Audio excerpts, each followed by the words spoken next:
오늘 본문 안에는 예레미야를 중심으로 일어난 두 가지 다른 스토리들이 기록이 되어 있는데요. 두 내용이 상호간에 긴밀히 연결되는 것은 아닙니다. 하지만 분명한 것은 두 사건들을 통해서 우리의 하나님께서 어떻게 하나님의 일을 이루어 가시는지를 우리로 하여금 보게 하시는데요. 먼저 어떤 내용들이 기록되어 있는지 잠시 살펴보겠습니다. 첫 번째 이야기는 바벨론의 느부갓네살 왕이 예루살렘을 함락한 직후에 일어난 일입니다. 11절과 12절을 보니까 함락 이후에 느부갓네살 왕이 자신의 사령관에게 특별한 명령을 내리게 됩니다. 그것은 예레미야 선지자를 선대하고 해하지 말고 심지어는 그가 말하는 대로 다 행하라는 그런 명령입니다. 결국 14절에 와서 왕의 명령대로 예레미야는 감옥들에서 풀려나게 됩니다. 그리고 당시 유다 성읍관리 책임을 맡게 된 그다랴라는 사람에게 넘김을 받게 되고 다시 일상의 삶으로 돌아갈 수 있게 되었습니다. 이것이 첫 번째 사건의 대략적인 내용입니다. 그리고 두 번째 이야기는 15절부터 시작이 되는데요. 여기에 보니까 예레미야는 여전히 감옥들에 갇혀 있는 때였습니다. 따라서 이 말은 아직 남유다가 바벨론에 의해서 함락되기 이전의 시간이라는 것이죠. 첫 번째 사건보다는 더 앞서 발생한 사건임을 우리가 알 수 있습니다. 그런데 하나님께서는 감옥에 갇혀 있었던 예레미야에게 이번에는 명령을 내리시는데요.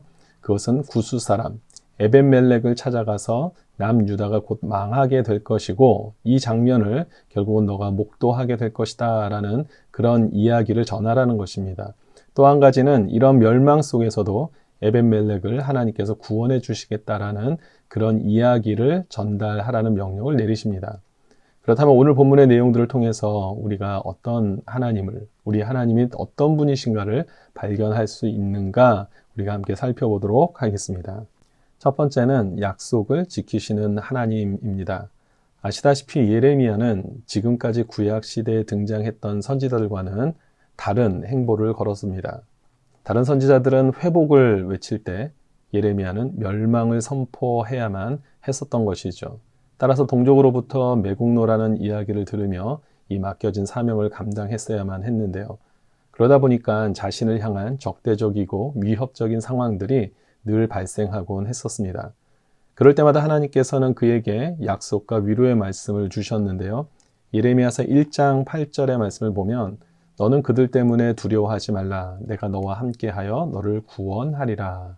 그리고 15장 21절에서도 내가 너를 악한 자의 손에서 건지며 무서운 자의 손에서 구원하리라. 그렇습니다. 힘들고 어렵지만 두려워 말고 참고 인내해라. 그러면 반드시 내가 너를 구원하겠다라는 위로와 약속의 말씀을 주신 것입니다.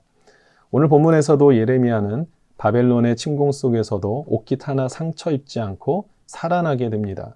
그리고 여기서 끝나는 것이 아니라 결국 감옥에서도 구원에 이르게 되는 것이죠. 하나님께서는 반드시 약속을 지키셨다라는 것입니다. 또한 두 번째 이야기에서도 에벳멜렉이라는 인물을 통하여서도 하나님은 실현하시는 분이 아니고 반드시 그의 말씀이 이루어진다는 사실을 그에게 확인시켜주고 계시는 것이죠. 이와 같이 우리 하나님은 반드시 약속을 지키시고 이루어내시는 하나님이시라는 것을 오늘 본문을 통해서 우리는 발견할 수가 있습니다. 두 번째는 어떤 하나님이신가? 인간의 기대를 뛰어넘어 역사하시는 하나님이십니다. 우리 하나님은 천지 만물을 창조하신 분이시죠. 따라서 우리 하나님의 창조적인 어떤 그런 역사는 인간의 한계를 완전히 뛰어넘습니다. 우리가 감히 상상할 수 있는 수준이 아니라는 것입니다. 첫 번째 이야기에서 예레미야를 감옥의 뜰에서 건져내어 준 자가 누구였습니까? 바로 바벨론의 왕 느부갓네살이었습니다. 어제 본문을 보니까 남유다를 함락하던 중에 남유다의 시드기야 왕이 어떻게 합니까? 도망을 가게 되죠. 결국 그를 체포하게 되는데 느부갓네살 왕은 체포하는 것으로 끝내지 않습니다. 그의 눈을 뽑아내고 결박을 해놓을 정도로 매우 극악무도한 모습을 보였던 자였습니다. 그럼에도 불구하고 오늘 본문을 보면 예레미야를 이 정복국가의 포로 중 한 사람으로서 대하는 것이 아니라 마치 우방국의 사신을 대하는 것처럼 그를 감옥에서 건져내고 선대하는 모습을 보게 됩니다. 남유다의 왕조차도 이 시드기야 왕조차도 관료들의 시선을 의식해서 그를 감옥에서 빼내지 못했던 일을 결국 정복국가의 왕으로부터 가능케 할 것이라고 어느 누가 생각할 수 있었겠습니까? 바로 이것은 하나님만이 하실 수 있는 그런 일이죠. 또한 두 번째 이야기에 등장하는 에벳멜렉이라는 사람이 누구입니까? 앞선 38장의 내용으로 우리가 거슬러 올라가 보면 바벨론에 대해서 끝까지 항전할 것을 주장하지 않고 오히려 항복을 외치는 그런 모습에 분노한 남유다 고관들이 끝내 왕의 재가를 받아서 어떻게 합니까? 예레미야 선지자를 구덩이에 빠뜨려 죽이려고 하게 되죠. 이때 이 모든 상황을 누가 지켜보고 있었냐 하면 시드기야 왕의 내시였던 바로 구스 사람 에벳멜렉이 이 모습을 지켜보고 있었습니다. 그리고는 때를 얻어서 용기를 내어서 왕에게 찾아갑니다. 그리고 예레미야를 살려줄 것을 간곡히 요청하게 되죠. 왕이 이에 허락을 하게 되고 결국은 이 에벳멜렉으로 인하여서 예레미야가 위기를 벗어나서 생명을 얻게 됩니다. 에벳멜렉은 분명 이방인이었고 권세자도 아니었던 그런 왕의 시중을 드는 내시에 불과했습니다. 하지만 하나님은 그 예상치 못했던 인물을 사전에 준비시켜 놓으신 것이죠. 그리고 그를 통해서 역사를 하신 것입니다. 그렇습니다. 홍해가 앞을 막으면 홍해를 가르셔서 전진하게 하십니다. 또한 광야에 먹을 양식이 없으면 만나를 내려서 배부르게 하십니다. 광야에서 불뱀에 물려 죽게 될 때는 노뱀을 보게 하셔서 고치고 살려주셨습니다. 이와 같이 하나님의 역사는 막힘이 없습니다. 멈추지 않습니다. 이제 말씀을 정리합니다. 사랑하는 모든 성도님들도 이와 같이 약속을 지키시는 하나님, 그리고 우리의 기대와 상상을 뛰어넘어 역사하시는 하나님을 날마다 경험할 수 있게 되기를 원합니다. 그러기 위해서 우리가 두 가지를 잊지 말아야 하는데요. 하나님보다 앞서지 말아야 한다는 것입니다. 그리고 절대 포기하지 말아야 한다는 것입니다.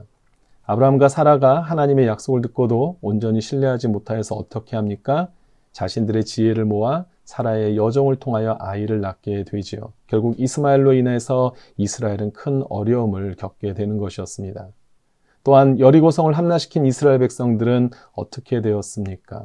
말도 안 되는 하나님의 그 명령을 어떻게 하죠? 신뢰하고 인내함으로 순종하여서 따르게 되죠. 그랬을 때 마침내 하나님의 놀라운 역사를 보게 되는 것입니다. 마찬가지입니다. 우리가 하나님보다 앞서지 말아야 하고 포기하지 말아야 합니다. 그럴 때 우리는 하나님의 능력을 보게 되는 것입니다. 저와 여러분들에게도 수많은 하나님의 약속의 말씀들이 주어졌습니다. 성경을 통하여서 저와 여러분들에게 주어진 것이 바로 약속의 말씀입니다. 따라서 우리가 이 생명의 약속을 붙잡고 신뢰하며 나아갈 때 하나님께서 반드시 하나님의 능력을 우리 모든 사랑하는 성도님들의 삶 가운데 나타내 주실 줄 믿습니다.